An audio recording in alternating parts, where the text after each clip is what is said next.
Hi guys. तो guys हमारा polymer chapter complete हो जाएगा। ये आपका लास्ट लेक्चर है, ठीक है, जिसमें कि हम थ्योरी देखेंगे आपका रबर का, ठीक है। तो बहुत ही आसान है, छोटा लेक्चर होगा आपका, ठीक है। आपका रबर पढ़ेंगे तो रबर बेसिकली आपका दो प्रकार होता है, एक होता है आपका नेचुरल रबर और एक होता है आपका सिंथेटिक रबर, ठीक है। तो बहुत ही आसान है, तो तुरंत इसको कंप्लीट कर दे। बस आपको समझ के लिखना है और कुछ नहीं करना है भाई, यहाँ पर ज़्यादा रिएक्शन नहीं मिलेगा, ठीक है। तो चलिए देखते हैं। Yes, my name is Shankar गुरुम and you are watching O learning point. तो भाई क्लास 12 का पॉलीमर चैप्टर कंप्लीट हो जाएगा, ठीक है। तो हम लिखेंगे नेचुरल रबर, ठीक है। रबर भाई आप जानते हो ना, नेचुरल रबर, पहले रबर लिखो, ठीक है, रबर, ठीक है। रबर का मतलब आप जानते हो है ना, जो आप यूज करते हो रबर सब, बहुत रबर बैंड सब, ये सब यूज करते हो ना, ये सब तो रबर चीज़ आप समझते हो। तो रबर क्या होता है, सबसे पहले तो इसको आप इलास्टिक पॉलीमर कह सकते हो भाई, क्योंकि इलास्टिसिटी है रबर को। जैसे रबर को इससे स्ट्रेच करते हो, घींचते हो तो छोड़ देते हो तो क्या आता है, वो रबर फिर आपस वही ओरिजिनल शेप में आ जाता है ना। ऐसे घींचोगे लंबा हो जाएगा, छोड़ दोगे तो वही शेप में आ जाता है, ठीक है। तो यानी आपका कह सकते हो कि रबर मतलब इट इज, क्या कह सकते हो, इट इज इलास्टिक, क्या कह सकते हो भाई, इलास्टिक पॉलीमर, ठीक है। क्या कह सकते हो, इलास्टिक पॉलीमर कह सकते हो, ठीक है। नेक्स्ट, रबर को अगर आप स्ट्रेच करते हो तो फिर आपका ओरिजिनल शेप में आ जाता है, ठीक है, घिसते हो तो। यानी आप कह सकते हो कि it regains its original shape, ठीक है, उसका ओरिजिनल शेप में आ जाता है, ठीक है। बहुत ही आसान है। वैसे आपका रबर को क्लासिफाइड किया गया है दो पार्ट में, है ना, 2 पार्ट्स में क्लासिफाइड किया गया है आपका, क्लासिफाइड इनटू 2 पार्ट्स, ठीक है। सबसे पहला आता है आपका भाई नेचुरल रबर। क्या आता है, नेचुरल रबर, लिखो, पहले लिखो भाई, आसान है, सब लिखना है और समझ के लिखना है, ठीक है। दूसरा आता है आपका क्या, सिंथेटिक रबर, सिंथेटिक रबर। और क्या वुल्कनाइजेशन की क्या एक्ट हुआ है, और रबर छोड़ो ना, सिंथेटिक रबर वही आपका नेचुरल रबर जैसा ही है वो, ठीक है। बस वहां पर सल्फर लगता है, ठीक है। नेचुरल रबर और सिंथेटिक रबर, ठीक है। तो सबसे पहले तो भाई हम देखेंगे क्या, पहला वाला नेचुरल रबर, ठीक है। हम थोड़ा देखेंगे नेचुरल रबर क्या होता है, ठीक है। अब जब नेचुरल मतलब जो कि नेचर से मिलेगा, है ना, यानी आपका ट्री सब में मिलता है ज़्यादातर, तो ट्री सब या गज सब में मिलेगा आपको, क्या, पेड़ में मिलेगा आपका नेचुरल रबर, है ना, ठीक है ना भाई। तो एक्चुअली जो आपका नेचुरल रबर होता है ना भाई, ये कहाँ से लाया जाता है भाई, ये रबर लेटेक्स से मिलता है। क्या मिलता है, रबर लेटेक्स, मतलब यहाँ पर लिख सकते हो आप ऑब्टेन्ड फ्रॉम रबर लेटेक्स, ठीक है। और ये जो रबर लेटेक्स पेड़ में मिलेगा आपका, है ना, तो यहां पर लेटेक्स कह सकते हो आप, लेटेक्स ऑब्टेन्ड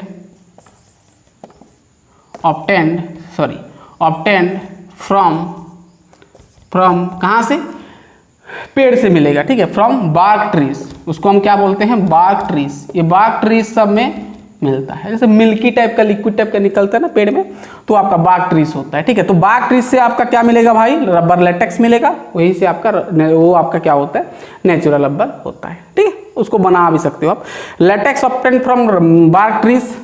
और ये आपका ज़्यादातर कहाँ पर मिलता है भाई, फाउंड इन, ये सब जो पेड़ सब कहाँ मिलता है, फाउंड इन, आप कह सकते हो इंडिया में भी है भाई, इंडिया, ठीक है, हमारा प्यारा भारत, इंडिया हुआ, और आपका श्रीलंका हुआ, इंडोनेशिया हुआ, इंडोनेशिया ऐसे होता है, तो इंडोनेशिया भाई जैसा भी होता है भाई, सॉरी ऐसा ही होता है, इंडोनेशिया, ठीक है। और आपका बहुत कुछ हो सकता है, मलेशिया भी होगा भाई, मलेशिया, है ना, मलेशिया,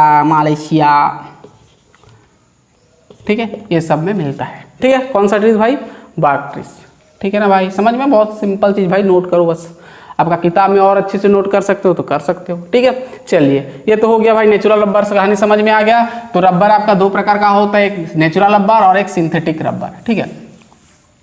जैसे मैं लिख रहा हूँ भाई, ऐसे लिखो। और ये आपका जो नेचुरल रबर होता है ना भाई, ये जो आपका नेचुरल रबर होता है आपका, इट इज़, लिख सकते हो, इट इज़ लीनियर पॉलीमर होता है। मैं लीनियर बता चुका हूँ भाई, एक मतलब पूरे स्ट्रेट लाइन में आपका मॉलिक्यूल सब जुड़ा होगा, यानी आपका मोनोमर यूनिट्स लगा होगा। इट इज़ लीनियर पॉलीमर कह सकते हो, है ना। और इसका जो मोनोमर होता है ना भाई, लीनियर पॉलीमर ऑफ आइसोप्रीन होता है ना। आइसोप्रीन होता है इसका यूनिट, यानी मोनोमर कह सकते हो, आइसोप्रीन होता है। ठीक है, ठीक है ना। आइसोप्रीन मीन्स इसको बोलते हैं 2 मिथाइल, ठीक है, उसका monomer unit 2 methyl 1,3 buta di को हम आइसोप्रीन कहते हैं। और इसको आप ऐसे भी लिख सकते हो, अगर आप स्टीरियो केमिस्ट्री के अकॉर्डिंग लिखोगे तो सिस 1,4 पॉली आइसोप्रीन, ठीक है, इसको ये भी कहा जाता है।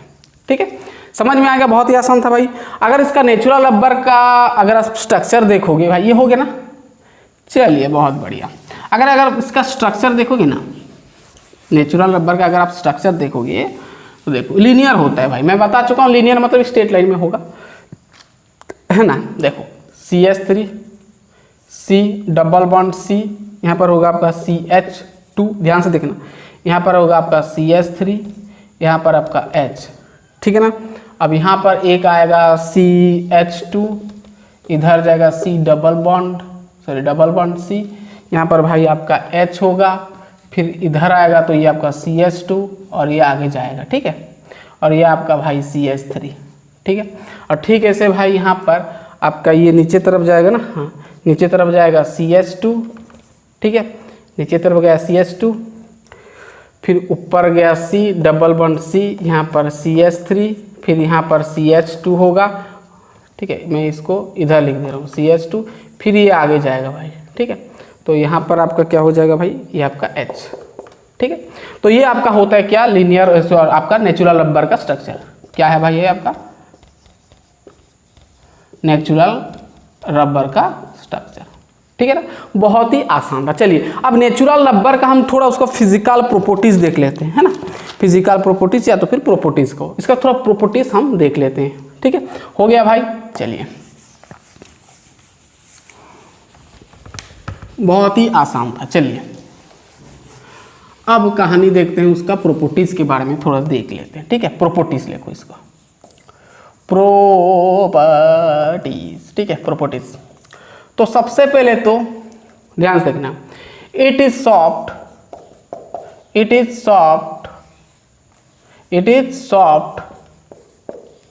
एट हाई टेम्परेचर, मतलब ज़्यादा टेम्परेचर दोगे तो ये सॉफ्ट हो जाता है ना। हाई टेम्परेचर लगभग आपका 335 से ज़्यादा, है ना, 335 केल्विन से अगर आप ज़्यादा हीट करोगे तो ये आपका ज़्यादातर सॉफ्ट में मिलेगा आपको, ठीक है ना, सॉफ्ट हो जाता है। And brittle at low temperature brittle होता है ना, लो टेम्परेचर, ठीक है, लो टेम्परेचर लिख दे रहा हूँ। और कम से कम कितना भाई, ये आपका 200 की 300, हाँ भाई 200, ठीक है, आपका 283 से आपका क्या होगा, कम होगा, ठीक है। से कम हीट करोगे तो आपका ब्रिटिल हो जाता है रबर, ठीक है। उसका प्रॉपर्टी है भाई, दूसरा प्रॉपर्टी आप ये लिख सकते हो, ठीक है, कि ये आपका क्या होता है, इसका जो वाटर एब्जॉर्प्शन कैपेसिटी ज़्यादा होता है, ये आपका पूरा ज़्यादा वाटर को एब्जॉर्ब कर पाता है। यानी आप कह सकते हो कि it so high absorption capacity of water, ठीक है, एब्जॉर्प्शन कैपेसिटी और high water absorption capacity, high absorption water capacity, high water लिख दो यहाँ पर, नहीं तो एब्जॉर्प्शन कैपेसिटी, ठीक है, ऐसे लिख सकते हो। चलिए तीसरा पॉइंट आप ये कह सकते हो कि ये आपका ना नॉन पोलर सॉल्वेंट में सॉल्युबल होता है ना, it is soluble non polar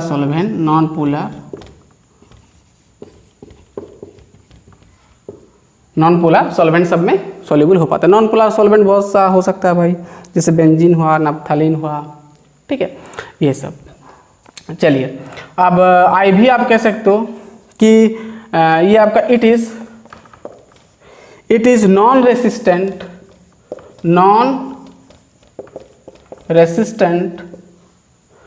to attack by oxidising agent.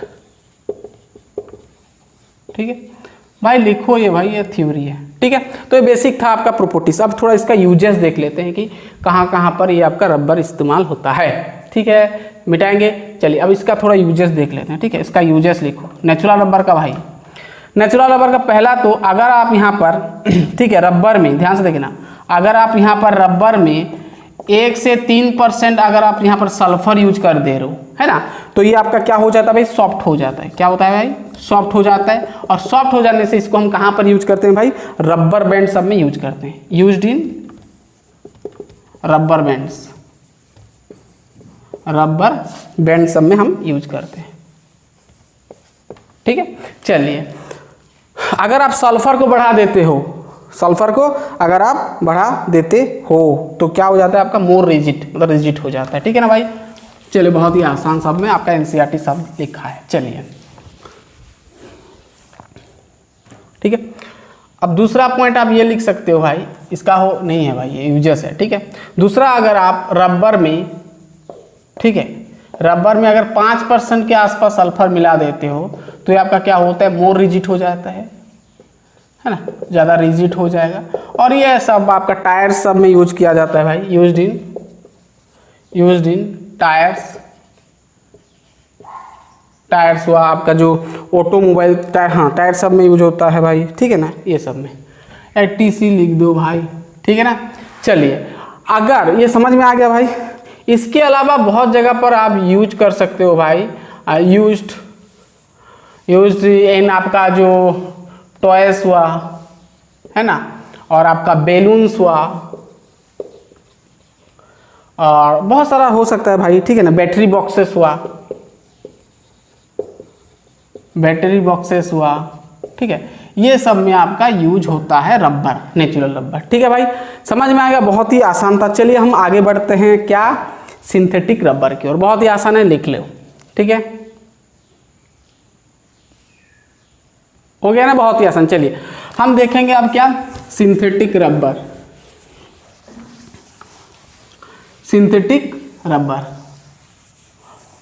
चलिए अब देखेंगे हम क्या, सिंथेटिक रबर। ठीक है, जो कि हम लोग बनाएंगे, है ना, मॉडिफाई थोड़ा करेंगे रबर को। ठीक है, तो ये सिंथेटिक रबर में आपको जो मोनोमर यूनिट मिलेगा वो आपका होगा 1,3-ब्यूटाडाइईएनई। ठीक है, 1,3-ब्यूटाडाइईएनई। ये आपका कोपोलीमर भी हो सकता है, आपका होमोपोलीमर भी हो सकता है, या तो फिर आपका डेरिवेटिव भी हो सकता है। ठीक है ना, मतलब मोनोमर यूनिट आप सेम ले सकते हो या तो फिर अलग अलग ले सकते हो, है ना। चलिए, तो ये जो सिंथेटिक रबर, सबसे पहला तो हम देखेंगे सिंथेटिक रबर जो होता है आपका आइसोप्रीन, सॉरी हम हाँ आइसोप्रीन का देख लेते हैं, नियोप्रीन का देख लेते हैं। ठीक है, नियोप्रीन। ठीक है, नियोप्रीन सबसे पहला जो सिंथेटिक रबर होता है आपका नियोप्रीन, इसका हम प्रिपरेशन देखेंगे भाई, है ना। चलो नियोप्रीन का थोड़ा कहानी देख लेते हैं। तो नियोप्रीन कैसे बनता है भाई, क्लोरोप्रीन से बनता है। क्या बनता है, क्लोरोप्रीन। देखो यहाँ पर ध्यान से देखना, मैं लिख लिया हूँ। तो यहाँ पर Cl है, यहाँ पर CH डबल बॉन्ड CH2, ये आप एंथ लोगे, इसका नाम होता है क्लोरोप्रीन होता है। ठीक है, ये सिंपली भाई पॉलीमराइज होगा, है ना। और क्या मिलेगा भाई आपको, CH2 सिंगल बॉन्ड C, यहाँ पर Cl डबल बॉन्ड CH, यहाँ पर CH2, ये मिलेगा। ठीक है, तो इसका नाम क्या होता है, nth नंबर। ठीक है, इसका नाम क्या होता है भाई आपका, नियोप्रीन। क्या होता है भाई, नियोप्रीन होता है। ठीक है, अब इसका नियोप्रीन बहुत सिंपल है भाई, इसका यूजेस क्या होता है लिख लो। ये जो आपका होता है, जो बेल्ट सब में यूज हुआ जाता है भाई, यूज्ड इन कन्वेयर बेल्ट्स, है ना, और भी बहुत गैस्केट्स हुआ। ठीक है, ETC, ये सब जगह यूज होता है। ठीक है, ये सिंपल था भाई नियोप्रीन का। क्या करते हैं नियोप्रीन, कैसे प्रिपरेशन करते हैं, क्लोरोप्रीन को पॉलीमराइज करके नियोप्रीन बनाते हैं। यूजेस बोलने से कन्वेयर बेल्ट्स हुआ, गैस्केट्स हुआ, ये सब। ठीक है ना भाई, बहुत ही आसान है। चलिए हम आगे बढ़ते हैं।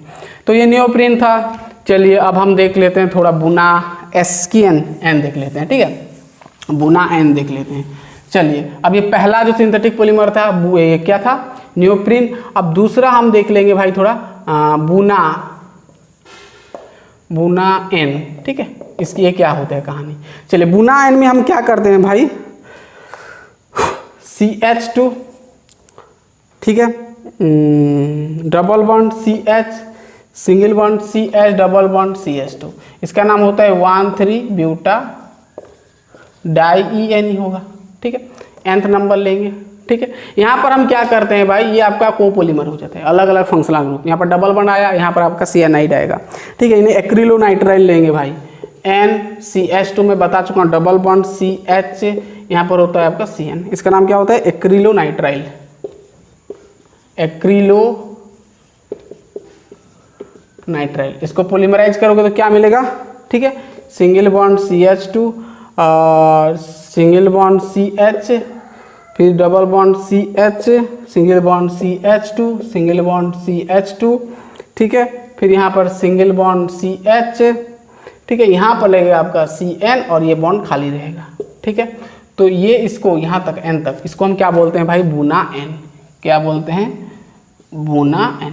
तो बुना N कैसे मिलता है, आप 1,3-ब्यूटाडाइयानी को एक्रिलोनाइट्राइल दोगे तो क्या मिलेगा भाई, आपको बुना N मिलेगा। इसका अगर आप यूज लिखोगे तो ये बहुत जगह यूज होता है भाई, जैसे आप ऑयल सबको सील करने के लिए इसको यूज किया जाता है। ठीक है, मतलब क्या लिखोगे आप भाई, इसको यूजेस में क्या लिखोगे भाई, मैन्युफैक्चर। ठीक है, समझ में आ रहा, मैन्युफैक्चर ऑफ ऑयल सील, जो बड़ा बड़ा डिब्बा में जो ऑयल सील करने के लिए जो ऊपर लगा रहता है ना, वो वाला रबर। ठीक है, ऑयल सील सब में यूज किया जाता है। ठीक है, और टैंक लाइनिंग में, ठीक है, टैंक लाइनिंग में ETC। ठीक है, इतना आपको लिखना है भाई, बहुत ही आसान था। ठीक है गाइस, तो भाई सिंपल था लेक्चर, ये आपका कंप्लीट हो गया, आपका पॉलीमर। फिर हम जाएंगे बायोमोलिक्यूल्स की ओर। ठीक है, तो हमारा फिजिकल केमिस्ट्री भी चल रहा है, दिख रहा है ना, लिख लिए ना। ठीक है, तो हमारा बायोमोलिक्यूल्स चल रहा है। ठीक है, सॉरी नहीं चल रहा है, चलेगा, बायोमोलिक्यूल चलेगा, तुरंत चलेगा, हम तुरंत स्टार्ट कर देंगे बायोमोलिक्यूल्स भी। ठीक है ना, वो भी आपका थ्योरी है, बस लिखना है, समझना है। ठीक है, बायोमोलिक्यूल्स मतलब बायोलॉजी यहाँ पर आ जाएगा। ठीक है, DNA RNA ये सब आ जाएगा थोड़ा बहुत। ठीक है, तो हम नेक्स्ट लेक्चर में मिलेंगे गाइस। कहाँ पर, बायोमोलिक्यूल्स में तो नहीं, हमारा जो चल रहा है सॉल्यूशन चैप्टर। ठीक है, सॉल्यूशन चल रहा है, उसके साथ हम केमिकल काइनेटिक्स भी लेंगे सोच रहे हैं। ठीक है, सॉल्यूशन हमारा 4 लेक्चर शायद कंप्लीट हो गया है। ठीक है, ऑर्गेनिक का टेंशन मत लो, जितना इंपॉर्टेंट था भाई, एल्डिहाइड कीटोन्स, आपका कार्बोक्सिलिक एसिड एक चैप्टर है, आपका हेलो अल्केन्स हेलो एरिन्स हुआ, नाइट्रो कंपाउंड हुआ, और आपका एल्कोहल फिनोल्स हुआ, ये 4 चैप्टर तो बहुत ही इंपॉर्टेंट था ना, तो हम कंप्लीट कर लिए। अब फिर ये वाला एक, ठीक है, पॉलीमर, जो कि बहुत ही आसान है। ठीक है, थ्योरी सब समझ लोगे तो शॉर्ट क्वेश्चन आप अटेम्प्ट कर सकते हो। ठीक है, कोई बात नहीं, हम तुरंत स्टार्ट करेंगे बायोमोलिक्यूल्स। ठीक है, तब तक के लिए पढ़ाई करते रहिए। All the best.